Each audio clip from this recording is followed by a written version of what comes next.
ऐका ना शेठ, एक भाजी द्या ना पार्सल. कुठली देऊ? द्या तुम्हाला आवडन ती. आपल्या हॉटेलची देऊ का स्पेशल भाजी मग? त्यात काय काय असतं? सगळ्या मिक्स भाज्या, ढोबळे, वाटाणा, बटाटा सगळे. ते नको, ते मिक्स खाऊ खाऊ दमलंय फार. दुसरं काय आहे का स्पेशल? बरं तुम्ही आहे ना पनीरची भाजी काय एक नंबर भाजी आहे आपली. अहो शेठ, कोणत्या हॉटेलमध्ये गेलो तरी आपण पनीरच खातो ना. वेगळं सांगा ना काहीतरी वेगळं. वांग्याची भाजी देऊ का? इकडे अहो, मला मुळवेच झाले म्हणून वांगा नको म्हणतोय. त्यात तुम्ही द्या वांग्याची भाजी.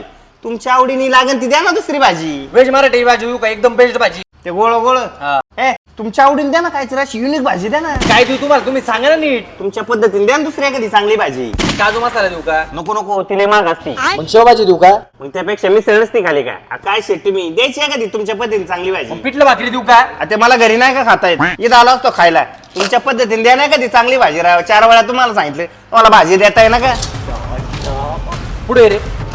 अरे भीक मागे तू खायची लायकी का? कधी हॉटेलमध्ये जेवला का नाही? मग जरूर विचारतोय ना तुला कुठली भाजी पाहिजे, कुठली भाजी पाहिजे. काय चाललंय तू? सांगते ना एक भाजी पटकेत. हो शेट, सांगतो ना, तापता खायला एवढं. बरं ऐका शेठ, द्या तुमच्या पद्धतीने एखादी भाजी. अयो अयो